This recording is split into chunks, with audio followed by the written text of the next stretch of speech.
நண்பர்களே, மற்றொரு கலந்துரையாடலில் இணைந்து கொள்கின்றோம். என்று வழமை போல தாயக விடயம் தொடர்பில் உரையாட இருக்கின்றோம். குறிப்பாக மாகாண சபை தேர்தல் நடக்கும் அறிவிப்புகள் விரைவில் வரும் என்ற தகவல்கள் பல்வேறு அரசியல் தரப்புகளாலையும் சொல்லப்பட்டிருக்கு. அதற்கான முனைப்புகளும் எடுக்கப்பட்டிருக்கு. இது தொடர்பில் தமிழ் மக்கள் எவ்வாறு இந்த மாகாண சபை தேர்தலை எதிர்கொள்வது என்பது தொடர்பில் எம்மோடு கலந்துரையாட வருகின்றார். உங்களுக்கு நன்கு அறிமுகமான தமிழ் விடுதலை புலிகளின் வேர்கள் அமைப்பின் வேர்கள் புலனாய்வு பிரிவின் முன்னாள் உறுப்பினர் முல்லைமதி அவர்கள், அரசியல் ஆய்வாளர் கூட.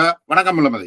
வணக்கம் ஜெயபாலன். வணக்கம் உறவுகளே. என்னென்றால் இப்ப இந்த மாகாண சபை தேர்தல் இவ்வளவு காலமும் வராது, ஜேவிபி மாகாண சபை தேர்தலை நடத்தாது என்று இருந்த அந்த கூப்பாடுகள் எல்லாம் ஓய்ந்து தற்பொழுது மாகாண சபை தேர்தல் நடைபெற இருக்கின்றது, விரைவில் நடைபெற இருக்கின்றதாக ஒரு எண்ணப்பாடு பல்வேறு தரப்புகளையும் வந்திருக்கு. அப்ப இந்த நிலையில தமிழ் மக்கள் பல்வேறு, அதாவது தமிழ் தேசியம் பேசுகின்றவர்கள் கூட, நாங்கள் போலி தேசியம் பேசுகிறவர்கள் சொல்லலாம், பல்வேறு பிரிவுகளாக பிரிந்து இருக்கின்றார்கள். அப்ப இந்த வகையில மாகாண சபை தேர்தலை எப்படி எதிர்கொள்ளணும் என்று நீங்கள் நினைக்கின்றீர்கள்?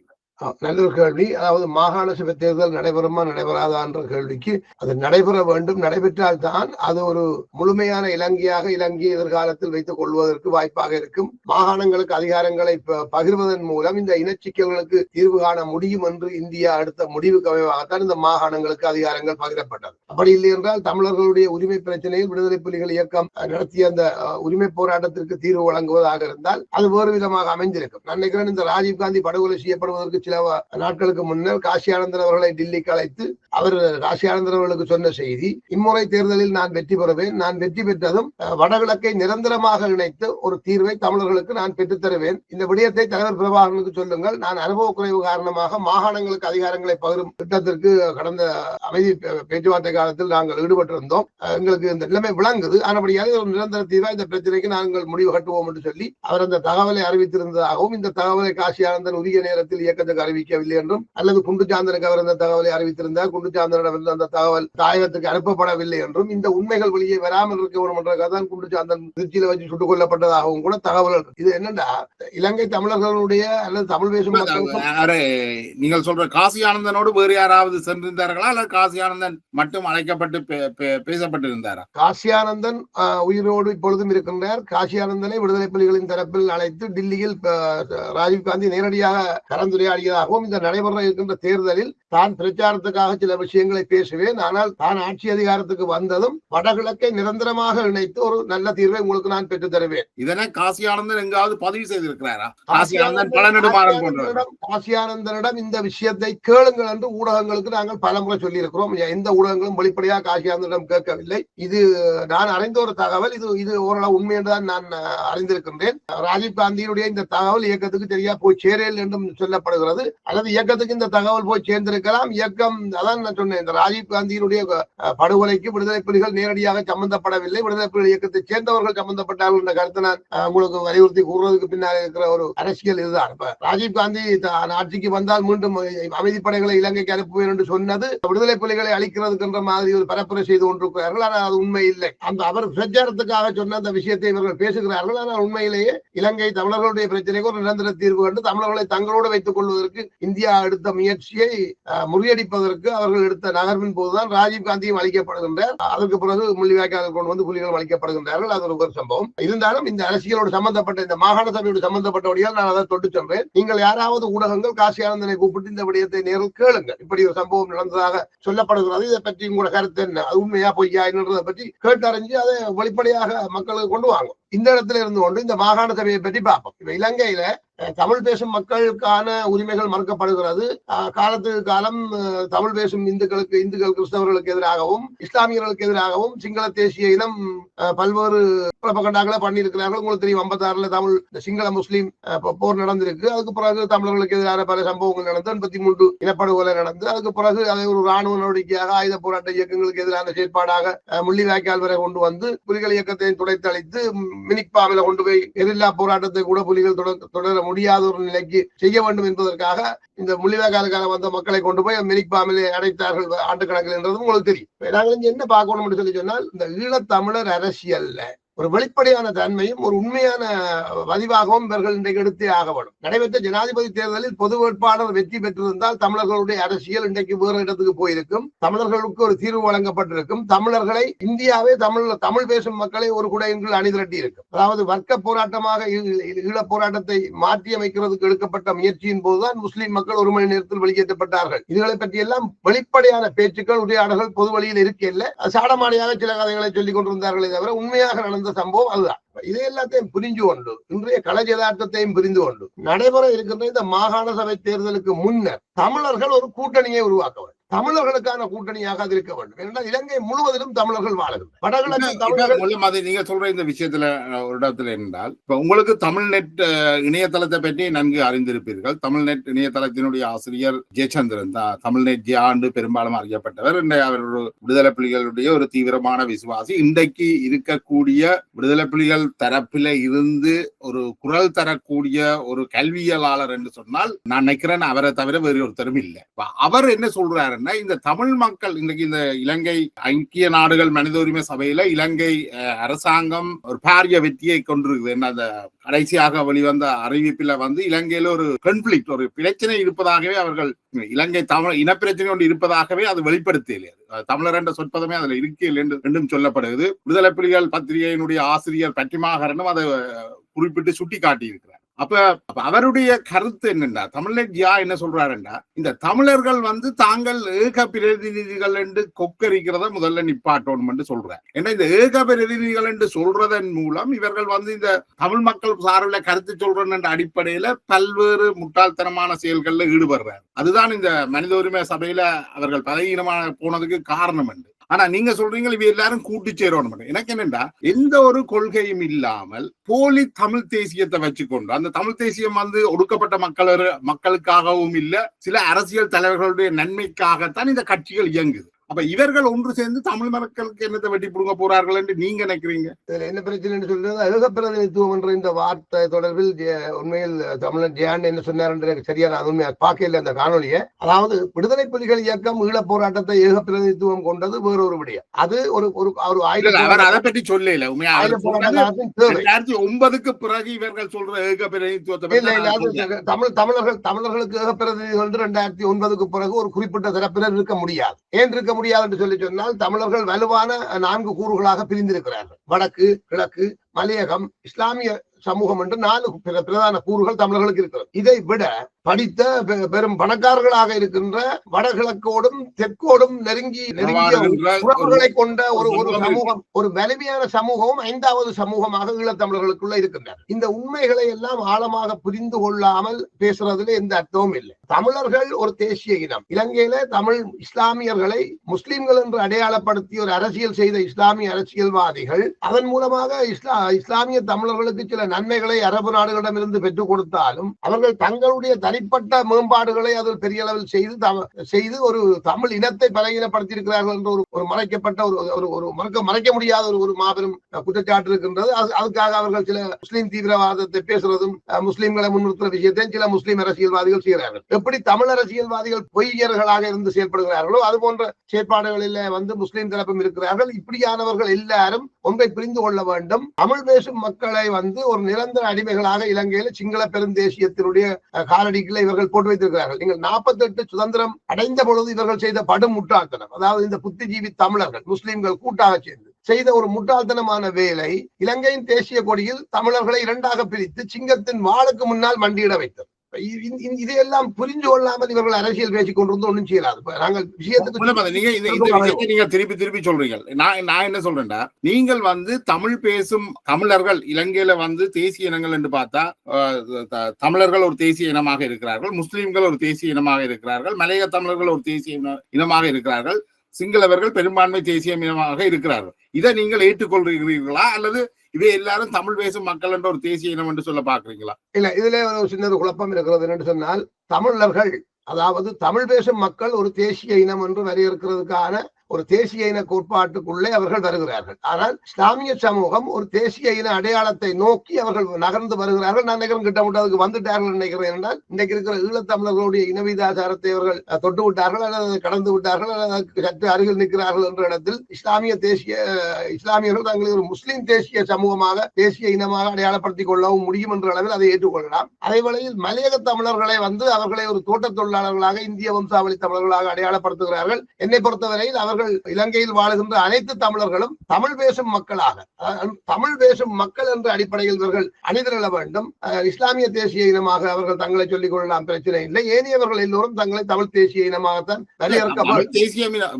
இவர்கள் தமிழ் பேசுகிறவர்கள் எல்லாரும் ஒரு நட்புற உறவின் கீழ் ஒருங்கிணைந்து செயற்பட வேண்டும் என்றது வரவேற்கக்கூடியது ஒன்றுதான். என்றால் அவர்களையும் மலையக தமிழர்களையும் தமிழ் தேசிய இனம் என்று சொன்னா நாங்கள் பாராளுமன்றத்துல அர்ஜுனாவும் சரி, எங்களுடைய பாராளுமன்ற உறுப்பினர் ஸ்ரீதரன் சரி, மற்றவர்களும் சரி, மலையக சமூகத்தை இன்க்ளூசிவாக நாங்க பார்க்கல. இப்ப வன்னியில இருக்கிற மலையக தமிழர்கள் இருப்போம், மலையகத்துல இருக்கிற வாழுகின்ற மலையக தமிழர்களுடைய பிரதிநிதி சந்திரசேகரன், ராமலிங்கம் சந்திரசேகரன் அவருக்கு மொழி தெரியாது, அவருக்கு எழுத தெரியாது, படிக்க தெரியாது, இப்படித்தான் என்கிற சமூகம் பார்க்குது. அப்படி பார்க்கின்ற பொழுது ஒரு அமைச்சரையே நீங்கள் அப்படி பார்க்கின்ற பொழுது சமூகம் பார்க்கவில்லை, இது அரசியல் போட்டியாளர்கள் பார்க்கிறார்கள். அதை கண்டிக்க தவறுதில்லை. சமூகம் கண்டிக்க தவறைகள் என்ன நடக்குது? நீங்கள் மலையக தமிழர்களை இப்படித்தான் பார்க்கிறீர்கள், இஸ்லாமியர்களை இப்படித்தான் பார்க்கிறீர்கள் என்ற ஒரு பார்வை தானே இருக்குது. அவர்கள் எப்படி உங்களை நம்புவார்கள்? அடுத்தது வன்னியில இருக்கிற 40% அல்லது 60% மலையக தமிழர்களாக இருக்கிறார்கள். இன்னைக்கு பாராளுமன்றத்திலேயோ மாகாண சபைகளிலோ பிரதேச சபைகளிலேயோ அவர்களுடைய பங்களிப்பு எதுவுமே இல்லை. ஜெயபாலன், தமிழீழ போராட்டத்தில் தமிழீழ மாவீரர் பட்டியலிலே கணிசமான இடத்தை பிடித்தவர்கள் மலையகம். அவர்கள் உயிரை கொடுத்து போராடி இருக்கிறார்கள். அவர்களை மலையக தமிழர்கள் தொடர்பாக நான் TN மீடியான்னு சொல்லி தமிழ்நாட்டில் ஒரு மீடியாவுக்கு நான் கொடுத்த செய்தி செவ்வி வழங்கியிருந்த பொழுது நான் சொல்லியிருந்தேன், விடுதலை புலிகள் வடகிழக்கை மையப்படுத்தி தமிழ்நாட்டை உருவாக்கி இருப்பார்களாக இருந்தால் மலையக தமிழர்களை உடனடியாக வடகிழக்கில் குடியேற்றுவதற்கான முழு நடவடிக்கையை எடுத்திருப்பார்கள். விரும்பியவர்கள் உடனடியாக வரலாம், அவர்கள் தமிழீழ பிரஜைகளாக தமிழீழத்தில் குடியேறலாம் என்றல்லவே நாங்கள் கண்டிப்பாக செய்திருப்போம். எங்களை விடுதலை புலிகள் இயக்கத்தை பொறுத்தவரையில் நாங்கள் தமிழ் பேசும் மக்கள் அனைவரையும், நாங்கள் இஸ்லாமியர்களை கூட இன்னொரு தேசிய இனமாக நாங்கள் பார்க்கிறதுக்கு விரும்பவில்லை. அவர்கள் தங்களை தேசிய இனம் என்று சொல்லும் உரிமை அவர்களுக்கு, ஆனால் நாங்கள் அவர்களை எங்கள் சொந்த சகோதரர்களாக தான் பார்க்கிறோம். ஆனால் ஒரு நாங்க ஒரு தெளிவுக்கு வரணும் என்னென்றா, நாங்கள் எங்களுடைய தவறுகளையும் ஒப்புக்கொள்ள வேண்டும். என்கிற சமூகத்துல தமிழ் சமூகத்தை அரசியல் ரீதியாக பிரதிநிதித்துவப்படுத்தவர்கள் தொடர்ச்சியாக மாறி மாறி பொய்யான குற்றச்சாட்டுகளை வைக்கிறதால அந்த சமூகமும் எங்களுக்கு எதிர்வினையாற்ற வேண்டி இருக்குது. அந்த அடிப்படையில தான் இப்ப இது அநேகமாக தேர்தல் கால பொய்களாகத்தான் இது இல்ல. தேர்தல் காலம் என்ன, தேர்தல் காலம் மட்டுமல்ல, ஆரம்பத்துல முஸ்லீம் காங்கிரஸ் என்ற ஒரு கட்சி இருக்கே, தமிழ் தேசிய தமிழரசு கட்சி தான் இருந்தது. தமிழரசு கட்சியில தான் முஸ்லிம் மக்கள் போட்டியிட்டார்கள். அவர்கள் தமிழ் பற்றாளர்களாக இருந்திருக்கிறார். அஷ்ரப் எல்லாம் மிகுந்த தமிழ் பற்றாளர், மிகுந்த தமிழ் பற்றாளராக இருந்தார். எப்ப முஸ்லிம் காங்கிரஸ் உருவாகணும் என்று நிலை வருதுண்டா, இந்த ஆயுத அமைப்புகள் உருவாகி அவர்கள் இந்த ஐஸ்கிரீம் வித்தவனையும் பிளாஸ்டிக் பாத்திரங்கள் வித்தவனையும் சந்தேகப்பட்டு துரோகி என்று சுட்டுக் கொள்கிற பொழுது தான் அங்கே ஒரு தங்களுக்கான ஒரு தேவை ஒன்று வருது. அதுக்கு பிறகு நீங்களும் அதை கண்டித்திருக்கிறீர்கள், விரட்டி அடிக்கப்பட்டிருக்கிறார். நாங்கள் திசை மாறி போக வேண்டாம். இதை பற்றி நாங்கள் சின்ன விளக்கம் உங்களுக்கு தர வேணும்.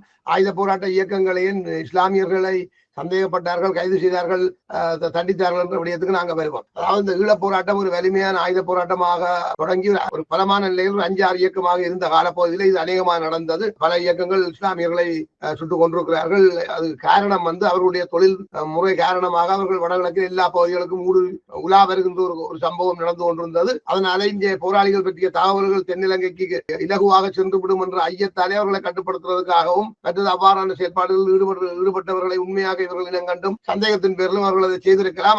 அதுக்கு பிராயச்சித்தமாக இவர்கள் அரசியல் செய்ய தவறியதுதான் முஸ்லிம் மக்களுக்கு இடையில தமிழர்களுக்கு இடையில முரண்பாடு ஏற்பட்டதாக சொல்லப்பட்டாலும் உண்மையில இந்த இலங்கையின் தேசிய கொடியிலேயே தமிழர்களும் முஸ்லிம்களும் இரண்டாக தாங்களாக போய் மண்டியிட்டு இருக்கிறார்கள். அப்ப இந்த மண்டியிடுதலை தங்களுக்கு சாதகமாக பயன்படுத்தி கொண்டு இலங்கையில ஓய்வு பெற்ற இஸ்ரேலிய உளவுத்துறை அதிகாரிகள், CIA அதிகாரிகள், இந்த ரோக்காரர்கள், பல நாடுகளை இங்கிலாந்துக்காரர்கள், இப்படி இந்த ஓய்வு பெற்றவர்கள் எல்லாம் இலங்கையினுடைய அந்த சீதோசன நிலையை பயன்படுத்தி கொண்டு அங்கு ஓய்வு காலத்துல வந்து உல்லாசமாக இலவசமாக இலங்கை அரசாங்கத்தின் காசுல சுகபோகத்தை அனுபவிச்சு போட்டு போறதுக்கு வந்து அவர்களுக்கு தமிழர்களை பற்றியோ அல்லது இலங்கையில் வாழ்கின்ற சிங்களவர்களை பற்றியோ இலங்கை மக்களை பற்றி கவலை இல்லை. அவர்கள் தங்களுடைய அனுபவங்களை இலங்கை அரசாங்கத்துக்கு வித்து அதுல வாழ்ந்த வாழ்க்கையை நடத்த போன பொழுதுதான் இந்த தமிழ் முஸ்லீம் முரண்பாடுகளை எல்லாம் அவர்கள் உருவாக்கினார்கள். உங்களுக்கு தெரியும், அண்மையில இந்த மன்னார்ல கூட அந்த திருக்கேதீஸ்வரம் வளைவை உடைக்கிற வேலை ஒன்று கூட உருவாக்கப்பட்டு கிறிஸ்தவ இந்து முரண்பாட்டை கூட கொண்டு தமிழர்களை அங்கே ஒரு இதெல்லாம் வந்து இலங்கை அரசாங்கம்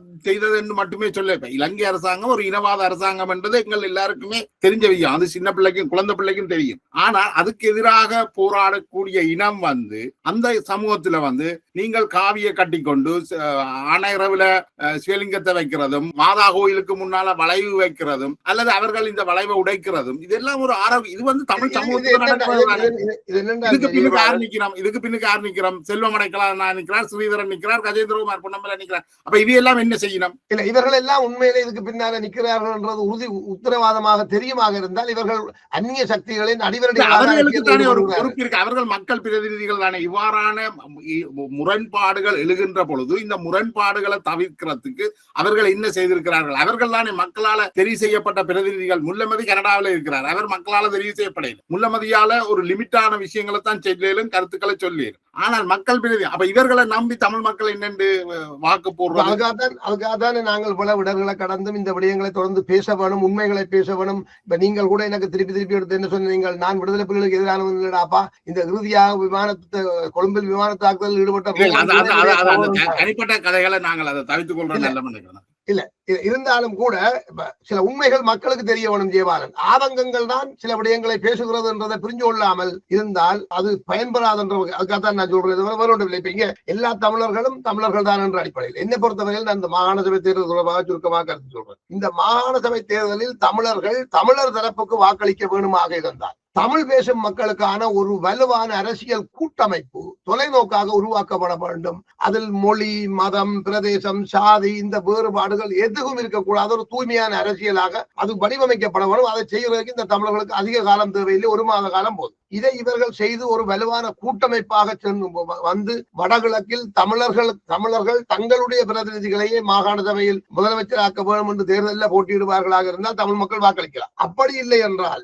இந்த தேசிய மக்கள் சக்தி என்ற அடையாளத்திற்குள் ஏவிபிக்கு பின்னால என்னென்ன அமைப்புகள், கட்சிகள், இயக்கங்கள் எல்லாம் சேர்ந்திருக்குதோ அதுபோல வடகிழக்கில் இருந்து ஏவிபியில போய் சேர்ந்திருக்கிறவர்களுக்கு வாக்களிக்கிறது தான் தமிழர்களின் எதிர்காலத்துக்கு நன்மை தரும் என்றது என்னுடைய கருத்தாக நான் பதிவு செய்யும். என்று சொல்லி சொன்னால் நாங்கள் பொறுப்புணர்வோடு பேச வேண்டும் என்ற அடிப்படையில் சொல்றேன். இது தமிழர் அரசியல்.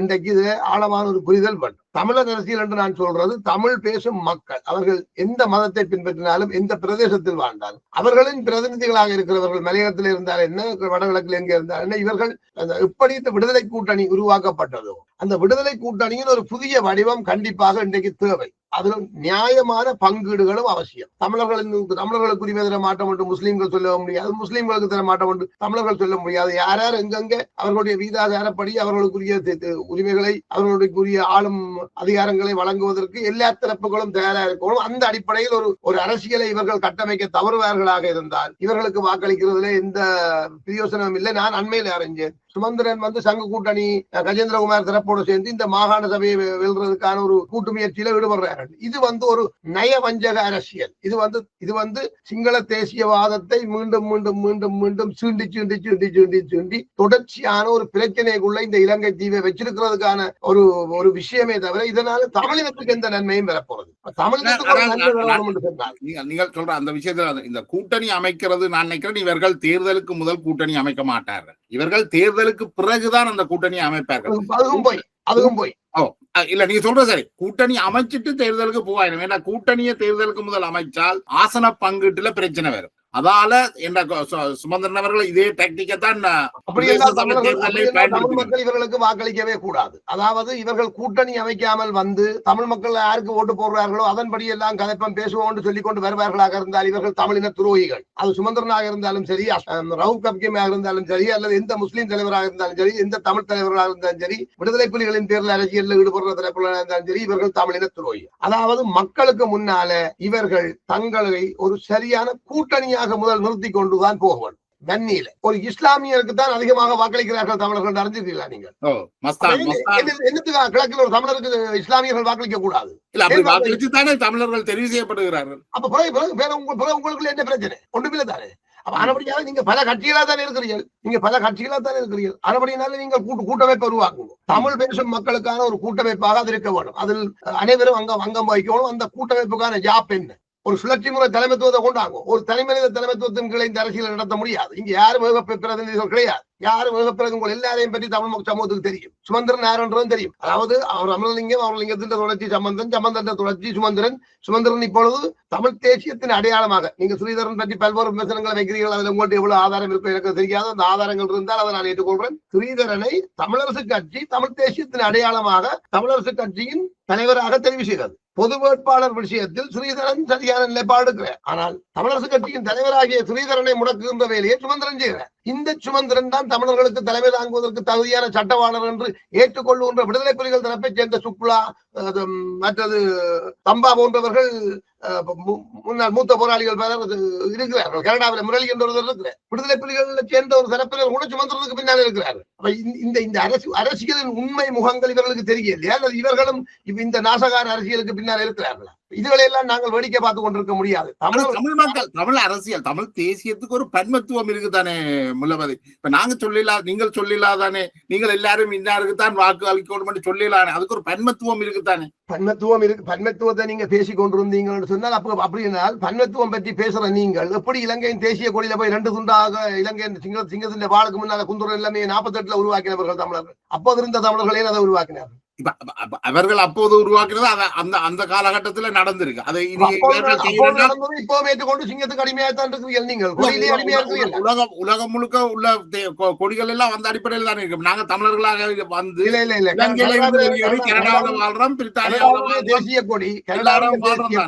கனடாவின் தேசிய கொடி யாரையும் அடிமை என்று சொல்ல இல்லை. விடுதலை புலிகள் தமிழீழ மக்களுக்காக உருவாக்கிய தேசிய கொடி யாரையும் அடிமை என்று சொல்ல இல்லை. அந்த சிங்க கொடியில வந்து அவர்கள் யாரையும் அடிமை என்று சொல்லி அது எழுதப்படையில தானே? இல்ல எழுத வேண்டிய தேவையில்லை. எழுத வேண்டிய தேவையில்லை.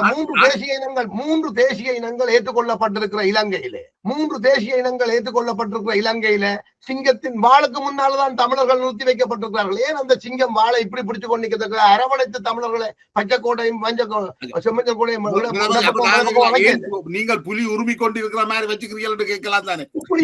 இது வந்து அதான் சொல்றேன். இது வந்து வாதம் இல்லையே. இது வந்து அது அந்த புலி உருமுறத வந்து அனைத்து அடக்குமுறைகளில் இருந்து விடுதலை பெறுவதற்காக வச்சுக்கிறது அடக்குமுறையில இருந்து சொல்லலாம் தானே? எல்லாம் இன்டர்பிரிட்டேஷன் தானே? இன்டர்பிரிட்டேஷன் தான். ஆனால் அந்த இன்டர்பிரிட்டேஷனுக்கு இருக்கிற ஆழமான அர்த்தங்களையும் யதார்த்தத்தையும் நீங்கள் புரிந்து கொள்ளணும், ஏற்றுக்கொள்ளணும். அதை மறக்க கூடாது. விளங்குதானே? செம்மஞ்சளாகவும் பச்சையாகவும் 2 கோடுகள் இலங்கை தேசிய கொடியில இருக்கா இல்லையா? வாளேந்திய சிங்கம் வரையறுக்கப்பட்ட கண்டிய தேசிய கொடியாக அப்படியே வைக்கப்பட்டிருக்கா இல்லையா? அப்ப வாளேந்திய சிங்கத்தின் வாளுக்கு முன்னால் தான் தமிழர்கள் இருக்கிறார்கள் என்றது உங்களுக்கு தெரியுதா? தெரியாது. அப்ப நீங்க பின்னுக்கு போட்டா என்ன சொல்லுவீங்க? பின்னுக்கு போட்டிருக்கேன்னு சொல்லுவீங்க. கீழே போட்டா சொல்லுவீங்க காலால மிதிக்கிறேன். இப்ப நீங்க சரியானதுக்கு வந்துட்டீங்க. இப்ப இலங்கையின் தேசிய கொடியை 48க்கு பிறகு சுதந்திரத்துக்கு பிறகு 3 தேசிய இனங்கள் இருக்கிறதை ஏற்றுக்கொண்டு உருவாக்க வந்த சிங்கள தமிழ் தலைவர்கள் அந்த தேசிய கொடியை இந்த நாட்டின் நல்ல எதிர்காலத்தை மனதில் கொண்டு உருவாக்கி இருப்பார்களாக இருந்தால் அந்த சிங்கம் இப்படித்தான் வாழ பிடிச்சு கொண்டு இருக்கு. அதாவது பொதுவான எதிரிக்கு எதிராகத்தான் அது வாழ நீட்டி இருக்கும். தமிழ் மக்களும் சிங்கள மக்களும் எதிர்பார்க்கிற பிரச்சனை இது இல்ல. தமிழ் மக்கள் இன்றைக்கு தமிழ் மக்களும் பொருளாதார ரீதியாக வஞ்சிக்கப்படுகிறார்கள். சிங்கள மக்களும் வஞ்சிக்கப்படுகிறார்கள். இந்த எலிட்ஸ் குரூப் அது தமிழர்களாக இருந்தானே இந்த சிங்களவர்களாக இருந்தானே இந்த எலிட்ஸ் குரூப் தான் இந்த லாபம் அடைஞ்சு கொண்டு இருக்குது. அப்ப இன்றைக்குள்ள ஆய்வுகளின்படி இலங்கையில உள்ள அத்தனை சமூகங்களும் அது சிங்களவராக இருக்கலாம், தமிழர்களாக இருக்கலாம், முஸ்லிம்களாக இருக்கலாம், அனைவருமே தென்னிந்தியாவில இருந்து வந்தவர்களாகத்தான் சொல்லப்படுது. அப்படி என்று பார்க்கக்குள்ள இலங்கையில இருந்து எல்லாரும் ஏதோ ஒரு காலகட்டத்துல தமிழர்களாகத்தான் இருந்து தென்னிந்தியாவில இருந்து வரவில்லை. ஜெயபாலன் ஆதாரங்கள் அப்படித்தான் சொல்லுது. அங்க சிங்களவர்கள் என்று சொல்லப்படுபவர்களும் ஒரு காலத்துல தமிழர்களாகத்தான் இருந்திருக்கிறார்கள். நாங்கள் சில வேளை பிந்தி வந்த தமிழர்களோ அல்லது நாங்கள் இன்னும் மாறாத தமிழர்களாக இருக்கிறோம். அவர்கள் மாறின தமிழர்களாக மக்களாக இருக்கிறார்கள். அவ்வளவுதான் அவ்வளவுதான் வித்தியாசம். அவ்வளவுதான். அப்ப இங்க பிரச்சனை தமிழர்களுக்கும் சிங்களர்களுக்கும் முஸ்லீம்களுக்கும் உள்ள பிரச்சனை ஒன்றுதான். இதுல ஒரு நகைச்சுவையான ஒரு உண்மை இருக்குது. இந்த சந்திரிகாவிடம் போய் ஒரு டிஎன்ஏ தொடர்பாக படித்த ஒரு பேராசிரியர் போய் கேட்டிருக்கிறார், சந்திரிகா இந்த பிரச்சனைக்கு இலகுவா தீர்வு காணலாம், தமிழர்கள்ல கொஞ்சம் பேர் இந்த டிஎன்ஏ, சிங்களவர்கள் கொஞ்சம் பேர் டிஎன்ஏ எடுத்து விட்டா இவர்கள் எல்லோரும் சகோதரர்கள் என்று வந்துடும். அப்ப சந்திரிகா கேட்டவாம், என்னையும் தமிழ்ச்சியாக்கி கொல்ல போறீர்கள் என்று கேட்டாவாம். இலங்கை என்ற தீவு குமரிக்கண்டத்திலிருந்து பிரிந்த ஒரு பகுதி என்று நீங்கள் பாத்தீங்கன்னு சொன்னா, குமரிக்கண்டமாக இருக்கும் பொழுது இந்தியாவோடு சேர்ந்திருந்தது. இப்ப அதெல்லாம் நாங்க பேசி பிரயோசனம் இல்லை. இன்றைய கரண்ட் சிச்சுவேஷனுக்கு வருவோம். இன்றைக்கு இலங்கையில 3 தேசிய இனங்கள் இருப்பது 48 ஏற்றுக்கொள்ளப்பட்ட விஷயம். அதை நாங்கள் ஏற்றுக்கொள்ளாட்டிலும் இலங்கையின் தேசிய கொடியில தமிழர்கள், முஸ்லீம்கள் 2 தரப்புகள் இருக்கிறதாக சொல்லப்படுதல்லோ. இந்த 2 தரப்புகளாக நாங்கள் இருக்கிறோம் என்றதை அப்பால் தானே இந்த ஆயுத போராட்டத்தை இவர்கள் நடத்தியிருக்கிறார்கள். அதையெல்லாம் நாங்கள் இனி பேசி இன்றைக்கு இந்த இலங்கையின் தேசிய கொடியை வச்சு கொண்டு பாருங்க, நீங்கள் 2 கூறுகளாகத்தான் நிற்கிறீர்கள். அதை நீங்கள் ஒரு சுமூகமான ஒன்றுபடுத்தலுக்குள்ள கொண்டு வரணும் என்றால் தமிழ் பேசும் மக்களுக்கான ஒரு கூட்டு அரசியல் தலைமைத்துவம் உருவாக்கப்பட வேண்டும். முஸ்லீம் மக்கள் தங்களுக்கான பகுதியை தாங்கள் நிர்வகிக்கிறதுக்கு அவர்கள் கேட்கின்ற அந்த நியாயமான கோரிக்கையை நீங்கள் ஆதரிக்காதவரை நீங்கள் மூக்குள்ளவரை களிமாதிரி நீங்கள் அரசியல் செய்யலாம். என்ன நினைக்கிறேன், தமிழ் மக்கள், சிங்கள மக்கள், முஸ்லிம் மக்கள் எல்லாருக்கும் அடிப்படை பிரச்சனை ஒன்று இருக்குது. முதல்ல இந்த பொருளாதார பிரச்சனை, அவர்களுடைய அடிப்படை கல்வி உரிமை சம்பந்தமான இந்த பிரச்சனைகளுக்கு முற்றுமுழுதாக தீர்வு காண்றதுக்கு இந்த சகல ஒடுக்கப்பட்ட சமூகங்களும், சிங்களவர்கள் இருக்கிற ஒடுக்கப்பட்டவர்களும் சரி, தமிழர்கள் இருக்கிற ஒடுக்கப்பட்டவர்கள், முஸ்லிம்கள் இருக்கிற ஒடுக்கப்பட்டவர்கள், மலையத்தில் இருக்கிற ஒடுக்கப்பட்ட மக்கள் ஒன்றிணைந்து ஒரு போராட்டத்தை முன்னெடுக்க வேணும். அதை நாங்கள் சிங்களம், தமிழ், முஸ்லீம் என்று கூறுபடுத்தி பிளவுபடுத்தி இந்த ஆளும் குழுமத்தை வளர்க்கிறது மிக தவறானது என்று நான் பார்க்கிறேன். அதுக்கு பிறகு நாங்கள் தமிழர்களுக்கான ஒரு சுயாட்சி பிரதேசத்தை ஒரு ஒன்றிணைந்த ஆட்சியை உருவாக்க முடியும். நான் என்ன சொல்றேன் என்றால், இந்த ஜேவிபி தேசிய மக்கள் சக்தி என்ற ஒரு அடையாளத்துக்கு கீழே ஜேவிபி என்ற அரசியல் கட்சியை முன்னிறுத்தி இந்த ஜனாதிபதி தேர்தலில் இலங்கைக்கு ஒரு புதிய ஆட்சியை கொண்டு வர வேண்டும் என்று என்னிடம் பேசியவர்களுக்கு நான் முழு ஆதரவு வழங்கியதற்கு காரணம், ஜேவிபி ஆயுதங்கள் தூக்கியது இலங்கையர்களுக்கானது என்ற அடிப்படையில், சமமாக அனைவரும் நடத்தப்பட வேண்டும் என்ற அடிப்படையில், நகரத்தில் உள்ளவர்களுக்கு பால் சோறு, கிராமத்தில் உள்ளவர்களுக்கு கக்கரிக்காயா, இந்த அதிகாரத்தை நாங்கள் கைப்பற்ற வேண்டும் என்ற ஆயுதம் தூக்கியதுதான் ஜேவிபி. ஜேவிபியிடம் இருக்கிற சிங்கள தேசியவாதம் அது ஒரு பக்கம் இருக்கட்டும், ஆனால் அந்த ஜேவிபியினுடைய அடிப்படை வாதம் கிராமத்திற்கு கக்கரிக்காய், நகரத்துக்கு பால் சோறான்றது. இன்றைக்கு ஜேவிபியினுடைய தரப்பில் இந்த அரசியலில் ஈடுபட்டுக் கொண்டிருக்கிற அருணகுமார திசாநாயக்காவை காப்பாற்ற வேண்டும், பாதுகாக்க வேண்டும்.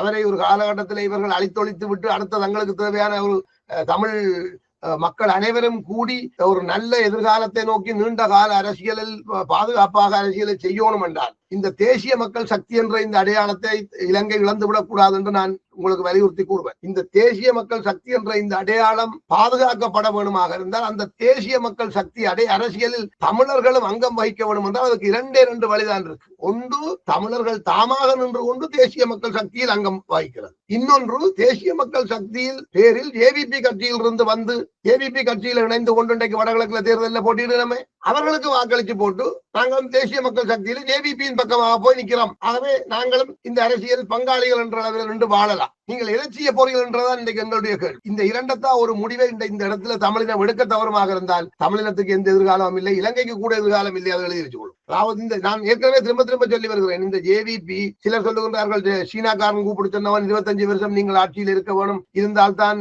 நாட்டை ஒரு நல்ல நிலையை கொண்டு வரலாம், அது என்று அவன் தன்னுடைய நல்லுக்காக சொல்றான். அது ஜேவிபியின் சீனாவின் நிகழ்ச்சிகளில் செயல்படுதல். ஆசியாவின் வல்லரசுகளான இந்தியா, சீனா, ரஷ்யாவை கடந்து உங்களால் ஒன்றும் செய்யலாது. அமெரிக்கா புலிகளை ஒடுக்கி போட்டு முக்கியஸ்தரர்களை பிடிச்சு கொண்டு போய் நேட்டோவுக்கு ஒரு ராணுவ முகாம் உருவாக்கி திருவண்ணாமலையில் அடைச்சு வைக்கிறதுக்கு எடுத்த முயற்சியை ரஷ்யா ஒரு உத்தரவோட இந்தியாவுக்கு சொல்லி அடிச்சு புலிகளை முடிச்சு விட்டு போயிட்டார்கள். சீனாவும் ரஷ்யாவும் சேர்ந்து இந்தியாவை வைத்து நடத்தி முடிச்சதுதான் முள்ளிவாய்க்கால் போர். இது தெரியாம பைத்தியார்த்தனமா உளறி கொண்டிருக்க கூடாது.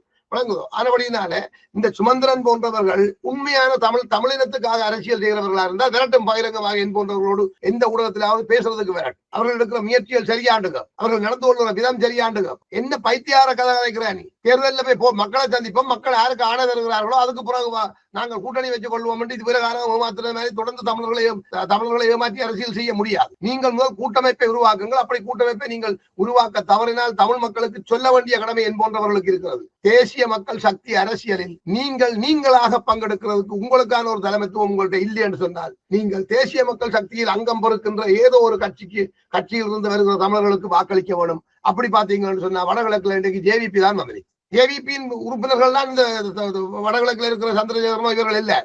சந்திரசேகரன் கிழக்கு மலையகத்தான் நான் பார்க்க, நீங்க சொல்லிக் கொண்டிருக்கோம், நான் தமிழர் நான் பார்ப்பேன்.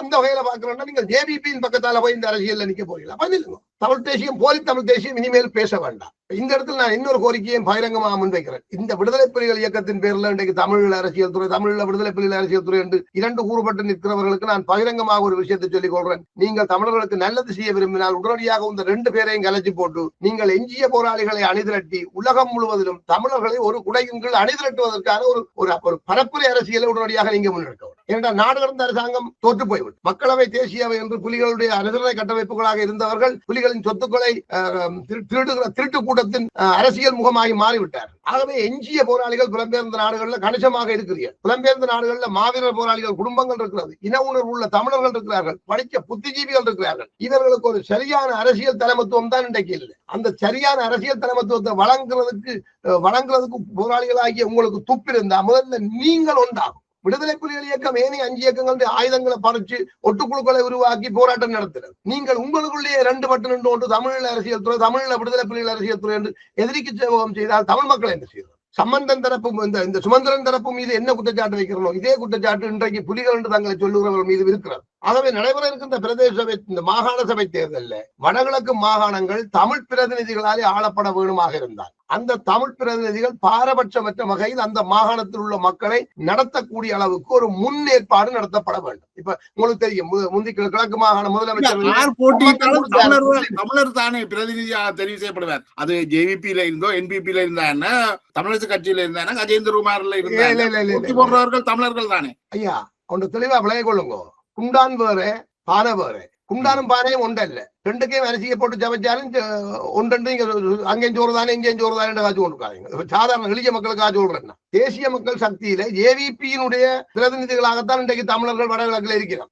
தேசிய மக்கள் சக்தி என்றது ஒரு பல சிங்கள அமைப்புகள், தமிழ் அமைப்புகள், பல்வேறு அமைப்புகள் கூட்டு. அந்த கூட்டுல ஜேவிபியினுடைய பக்கத்துல தான் இவர்கள் நிற்கிறார். நான் கேட்கிறேன், நீங்கள் ஜேவிபியின் பக்கத்துல தேசிய மக்கள் சக்தியின் அரசியலை ஏற்றுக்கொள்ள வேணுமா தமிழர்கள்? இல்ல தமிழர்கள் தங்களுக்கான ஒரு அரசியலை நிலைநிறுத்தி போட்டு தமிழர்களுக்கான ஒரு உரிமையை நீங்கள் அந்த சுதந்திரம் தமிழ் மக்களுக்கு இருக்குதானே? அதை தெரிவு செய்யற சுதந்திரம் தமிழ் மக்களுக்கு இருக்குதானே? தமிழ் மக்களுக்கு இருக்கா? நீங்கள் சரியான அரசியல் தலைமத்துவத்தை ஒன்றை சரியான அரசியல் வழிகாட்டுதலையும் செய்யத்தானே வேணும். இப்ப நீங்க சொல்றீங்களா ஜேவிபிக்கு பின்னால் இருக்கிற தமிழர்கள் செய்கிற அரசியல் தமிழினத்துக்கு நல்ல எதிர்காலத்தை கொண்டு வரும் சொல்றீங்களா? கண்டிப்பா இல்லை என்று நான் சொல்றேன். 100% இல்லை என்று சொல்றேன். நீங்க போலி தமிழ் தேசியத்தை தலைமை தாங்கிற ஆக்கள் செய்கிற அரசியல் தமிழ் மக்களுக்கு இதுவரைக்கும் ஏதாவது நன்மை குணந்திருக்கா? அதாலதான் மக்கள் ஜேவிபிக்கு வாக்களித்தவர். அதாவது நான் என்ன நாங்கள் எங்களை திருத்தாமல் மக்களை வந்து டிக்டேட் பண்ணலாம். இல்ல எங்கட தலைமைகள் நாங்கள் அவர்களை திருத்த வேணும். அதாவது தேசிய மக்கள் சக்தி என்ற ஒரு பேர்ல தான் இன்றைக்கு இலங்கை என்ற ஆட்சி அதிகாரம் இருக்குது. அதுக்கு ஜேவிபி ஒரு அரசியல் கட்சி என்றபடினால்தான் அந்த ஜனாதிபதி தேர்தலில் போட்டியிடலாம் என்ற அடிப்படையில ஜேவிபி இருந்து நீங்கள் நரகுமார கொண்டு நீங்கள் இப்பொழுது தேசிய மக்கள் சக்தி என்ற அந்த அடையாளத்திலிருந்து மெதுவாக வெளியில வந்து ஜேவிபியின் அரசியலாக மாற்றுவதற்கு ஜேவிபி முன்னயமாக இருந்தால் அது கூட இலங்கைக்கு நல்ல எதிர்காலத்தை கொண்டு வரும் என்று நான் சொல்ல மாட்டேன். ஏனென்றால் அதையே சாதகமாக பயன்படுத்தி இந்த அரசியலை இல்லாமல் பண்ணி விடுவார்கள் அந்நிய சக்திகள். சரிதானே? அதனுடைய தேசிய மக்கள் சக்தி என்ற இந்த அடையாளத்தோட ஒரு மக்கள் அரசியலாக இருக்கும் வரைதான் இந்த அரசியல் மீது கை வைக்க முடியாத நிலை ஒன்று அந்நிய சக்திகளுக்கு ஏற்படும். அப்ப அந்த மக்கள் சக்தி அரசியலுக்குள்ள தமிழ் மக்களுடைய அரசியல் ஜேவிபியின் பக்கத்தால கண்டிபியூட் பண்ண போகுதா, அல்லது தேசிய மக்கள் சக்தியில இருக்கிற எத்தனையோ சிங்கள முற்போக்கு சக்திகள் இருக்குது, எவ்வளவோ தரப்புகள் அதுல தேசிய மக்கள் ஜேவிபி எலெக்ஷன்ல நிக்கல தானே, என்பிபி தானே எலெக்ஷன்ல நிக்க போகுது. அவர்கள் தேசிய மக்கள் சக்தியின் பாராளுமன்ற உறுப்பினர்கள் தானே. இதுதானே சித்து விளையாட்டு. இப்ப என்பிபி தான் தேசிய மக்கள் சக்தி நிக்குது. சித்து விளையாட்டு தானே. இப்ப கஜேந்திரகுமார் பிரபாகரனை வச்சுதான் அரசியல் செய்யறார்.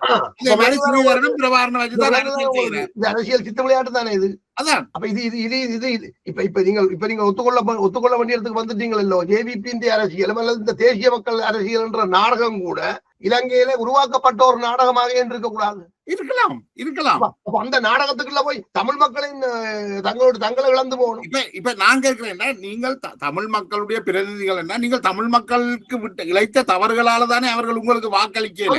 முடிஞ்சது இல்ல இல்ல, அது இப்ப நான் 2009 பற்றி கேட்கல, நான் 2009க்கு பிறகு வந்த 16 ஆண்டுகளை பற்றி கேட்கிறேன். முடிஞ்சது. இப்ப மக்கள் வந்து தமிழ் மக்கள் வந்து ஜேவிபியையும் தேசிய மக்கள் சக்தியையும் உண்டாத்தான் பார்க்கணும். அவைக்கு இந்த ரெண்டுக்கும் இடையிலான பாரிய வித்தியாசங்களை அவர் உணர இல்லை.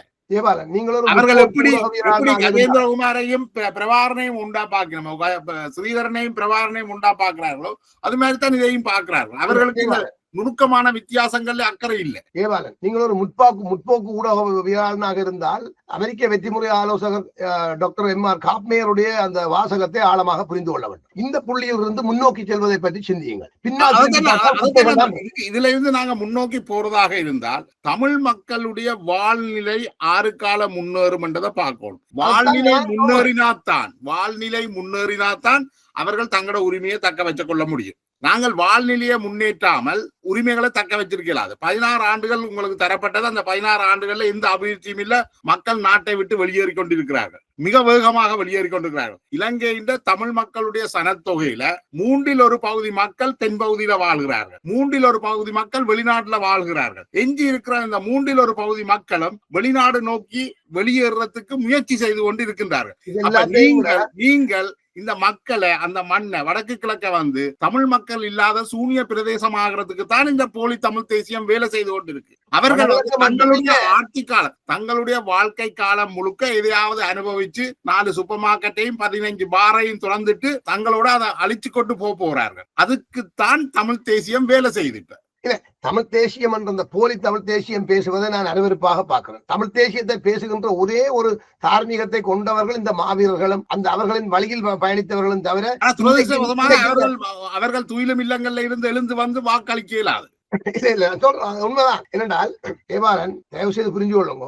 எதை சொல்றனோ அதைத்தான் நீங்களும் சொல்றீர்கள். ஆனால் நீங்கள் அதை ரெண்டு பேரும் ஒரே தளத்துலதான் பேசுறோம், சரிதானே? என்னை பொறுத்தவரையில இலங்கை என்ற அந்த தீவை 3 தேசிய இனங்கள் வாழுகின்ற ஒரு தீவாக நான் பார்ப்பனாக இருந்தால், அந்த தீவினுடைய அரசியல் அந்த தீவுக்கானதாக இருக்க வேணுமாக இருந்தால் நியாயபூர்வமாக அந்த அதிகாரங்கள் பகிர்ந்தளிக்கப்பட வேண்டும். நான் பலமுறை சுருக்கமாக சொல்வது, ஒரு தந்தைக்கு 3 ஏக்கர் காணி இருந்து 3 பிள்ளைகள் இருந்து ஆளுக்கு 1 ஏக்கர் தான். இதில் எந்த மாறுதல் செய்யப்பட்டாலும் முரண்பாடுதான். ஆனால் தமிழர்களின் மனோபாவம் என்ன மாதிரி இருக்குன்னு சொல்லி இந்த சிவத்தம்பி எங்களுக்கு ஒரு வகுப்படுகிறார். ஒரு தந்தைக்கு ஒரு காணி இருந்தது, ஒரு வாழ்காலான காணி. அக்காளுக்கும் தங்கச்சிக்கும் 2ஆக பிரிச்சு விட்டார் காணியை. ஒரு நாள் வந்து சண்டை வந்துடுது, தங்கச்சிக்கு காணி கூட அக்காளுக்கு காணி குறைவன். அப்ப சேவையரை கூட்டி கொண்டு வந்தா சேவையர் சொன்னார், இந்த பின்னால இந்த வாழ வளத்தையும் கழிச்சு விட்டு மிச்சத்தை சதுரமாக்கி போட்டு 2ஆ பிரிக்கிறோம், 2ஆ பிரிச்சேன். இப்ப அக்காவுக்கும் தங்கச்சிக்கும் சம அளவு துண்டு இல்லாம வந்துடுது. இப்ப இந்த அக்காவுக்கும் தங்கச்சிக்கும் ஒரு அண்ணன் இருக்கிறார். அப்ப இந்த சேவையர் சொன்னார், வாங்கடி பிள்ளையாள், உங்களுக்கும் உங்களோட கொப்பாண்ட சொத்துல சமமாக பங்கு கிடைச்சிடுது. இப்ப அங்கால ஒரு சின்ன ஒரு துண்டு கிடக்குது, அதை உங்களோட கொண்டேட்ட விடுங்க, அவன் கடகடையே கட்டி பிழைச்சு கொள்ளுவான் தான் சொல்லிவிட்டு ரோடியா இவ்வளவு எந்த சொன்னாலும் தெரியுமோ, அது அண்ணே கொடுக்க இயலாது. அதுக்கு நாங்கள் 2 பேரும் கடை காட்டுவோம். இதுதான் தமிழர்களின் மனோபாவம். தமிழர்கள் சோழியன் மம்பட்டியால கொத்துப்பட்டால் வேலி தகராறு, கைக்கத்தியால வெட்டுப்பட்டால் காதல் பிரச்சனை, ஜாதி மாறி கல்யாணம் கட்டினது, இது அது இப்படி பிரச்சனை. இதுகளை புரிஞ்சு கொள்ளும் கூட தம்பி என்று எங்களுக்கு எளிய முறையில படிப்பிச்சார் சிவத்தம்பி. ஆகவே நீங்க இந்த அரசியலை தெளிவா புரிஞ்சு கொள்ளுங்க. இன்றைக்கு தமிழர் அரசியலில் ஈடுபடுகின்றவர்கள் யாரையும் நான் புனிதர்கள் என்று சொல்லவில்லை. நான் தெளிவாக சொன்னேன், கோட்டபாயாவர் களமிறக்கப்பட்டவர் தான் கஜேந்திரகுமார் பொன்னம்பலம். அவர் தனக்கு உதவிக்காக கூப்பிட்டவர் தான். அவர் தன்னை வடக்கில் கொண்டு போய் நிறுத்துறதுக்கு கூப்பிட்டு எடுத்தால் தான் செல்வராஜா கஜேந்திரன். நான் விடுதலை புலிகளின் புலனாய்வு துறை பக்கத்திலே பயணித்த ஒரு மனுஷன் சொல்றேன். தமிழ் தேசிய கூட்டமைப்பில இருந்து தமிழ் மக்களுக்காக உடைச்சு கொண்டு வரையில கஜேந்திரகுமார். தந்தை உயிரை காப்பாற்றுறதுக்கும் சொத்தை காப்பாற்றுறதுக்கும் கோட்டபாயா கொடுத்த ஒப்ஷன்ல ஒன்றை தூக்கி கொண்டு வந்தவர் தான் அவர். அவர் பேசுற தமிழ் தேசியம் அத்தனை ஏமாற்றவர்களுக்கு நான் பொறுப்பாளி அல்ல. அதே மாதிரி சுமந்திரன் உண்மையான தமிழ் தேசியவாதியோ இல்லையோன்றதுக்கு நீங்களே பார்க்கிற ஆதாரங்களும் அவருடைய சித்த விளையாட்டுகளும் தெரியுது. ஸ்ரீதரனை பற்றி நீங்கள் பாரதூரமான குறைபாடுகள் குற்றச்சாட்டுகள் வைக்கிறீர்கள். இப்போ இந்த வாக்களிக்க சொல்லி நீங்க கேட்கிறீங்க, அதான சிக்கல். நான் அவர்களுக்கு வாக்களிக்க சொல்ல இல்லை. அவர்கள், அதாவது மனிதன் எண்ணங்களால் உருவாக்கப்படுகிறான், சூழ்நிலைகளால் நிர்வகிக்கப்படுகிறான். சூழ்நிலைகளை மாற்றி விட்டோமாக இருந்தால் எண்ணங்கள் மாறியே ஆகும் என்றதை நான் நம்புறேன். அதாவது நான் என்ன வலியுறுத்துறேன், கடந்த பல ஆண்டுகளாக தேர்தல் காலங்களிலும் அதுக்கு முன்னிருப்பிலும் நான் என்ன வலியுறுத்துறேன், நீங்கள் ஒரு பொது கூட்டமைப்பை உருவாக்குங்கோ. தமிழ் தேசிய கூட்டமைப்பு ஒன்று உருவாக்கி விட்டதில்லோ விடுதலை புலிகள் ரத்தம் சிந்தி. அந்த கூட்டமைப்புக்குள்ள நீங்கள் விடுதலை புலிகளை இணைங்கோ, முஸ்லீம் அரசியலை இணைங்கோ, மலையக அரசியலை இணைஞ்சு தமிழ் தேசிய கூட்டமைப்பை வாங்கப்பா. ஓகே, அப்படி வராத பட்சத்துல நீங்க சொல்றீங்களா, அப்படி வந்தால் இவர்களுக்கு வாக்களிக்கணும், வாக்களியுங்கோ. அப்படி வரையலை என்றால் தேசிய மக்கள் தேசிய மக்கள் சக்திக்கு சக்திக்கு வாக்களிக்கணும். வாக்களிங்கோ. தேசிய மக்கள் சக்திக்கு வாக்களியுங்கோ. முற்று முழுதாக ஆதரவு செய்யுங்கோ. தேசிய மக்கள் சக்தியே மாகாண சபையின் முதலமைச்சரை நிர்வகிக்கட்டும். நான் நினைக்கிறேன் இந்த நீண்ட உரையாடலை இந்த புள்ளியோட நாங்கள் நிறைவுக்கு கொண்டு வரலாம் நினைக்கிறேன். நீண்ட நேரத்தை ஒதுக்கி உங்களுடைய கருத்துக்களை மிக வெளிப்படையாக ஒரு விவாத போக்கில் அமைத்து தந்தமைக்கு மிக்க நன்றி முல்லமதி. நன்றி, வணக்கம்.